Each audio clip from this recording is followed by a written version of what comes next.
অনেক কথা হয়েছে, যে কারণে ডেকেছি তোমাকে। বলো। বললেই তো তুমি আবার মাথায় চড়ে বসবে, কিন্তু এখন তো তোমাকে ডেকে ফেলেছি, বলতে তো হবেই। আর সত্যি তো আজ কোনো দোষও করনি, তাই আমি কি যে বলি। কি হলো বলুন। হ্যাঁ, বলছিলাম যে আমাদের রিসেপশনিস্টকে তুমি দয়া করে চাকরিতে রাখতে বললে। ফাইনাল ডিসিশনটা তো তোমারই ছিল, আর আমি নোটিস করেছি বাবা তোমায় খুব ট্রাস্ট করে। ভালো করেছো, যা করেছো বেশ ভালো করেছো। তোমার মধ্যে বেশ দয়াটয়া আছে দেখছি। এই প্রথম বুঝলেন যে আমার ভেতরে একটু দয়াটয়াও আছে?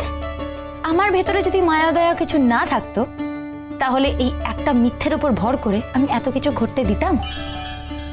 আমার মধ্যে যদি একটুও দয়া না থাকতো, তাহলে যেদিন আপনাদের এই নার্সিংহোমে ভাঙচুর হচ্ছিল, লোকজন তেড়ে এসেছিল, আপনাকে মারার জন্য ঘেরাও করে নিয়েছিল, তখন আপনি আমার সঙ্গে চূড়ান্ত খারাপ ব্যবহার করেন।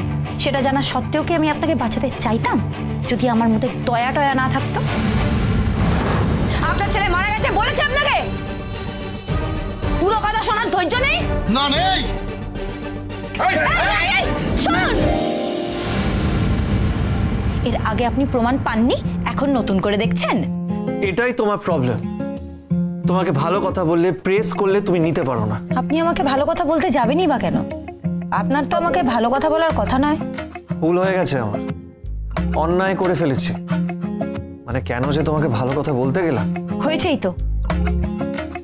আমি জানি তো আমি আপনার চিরশত্রু, চারদিকে তাকিয়ে ঠিক করে কথা বলতে আপনার ঘৃণা হয়,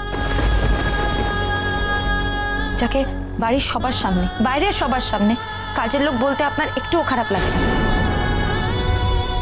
তাকে কি করে আপনি ভালো ভালো কথা বলবেন?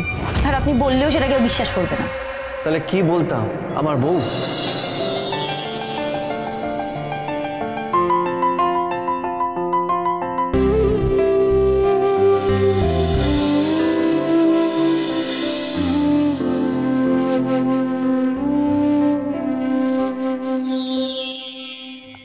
আমি শুধু এটা বলছি, যেটা মিথ্যে সেটা আপনি কেন বলবেন? আমি যে ওই বাড়ির কাজের মেয়ে, সেটা তো আসলে মিথ্যে, আমি তো সেটা নই। সেটা তো আমার বাবা ক্ল্যারিফাই করে দিয়েছিল, আমার বলার অপেক্ষা তো করেনি। বড় মামু যদি না বলতেন, তাহলে আপনি কি বলতেন? না আপনার বাড়ির লোক বলতো যে না, ঝির এই বাড়ির কাজের লোক না? তোমার মাও তো লোকের বাড়িতে কাজই করেন, তাতে তোমার অসুবিধা কোথায়? আপনি বুঝবেন না।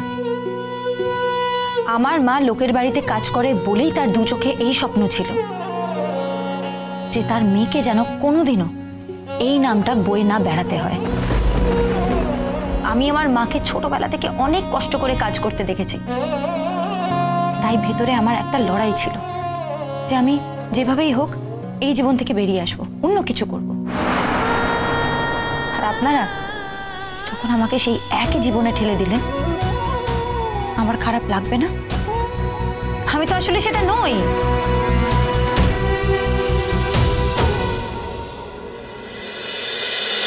ভোলে বাবা পার করেগা, সোম থেকে রবি প্রতিদিন বিকেল 5:30টায় স্টার জলসায় ও জিও হটস্টারে।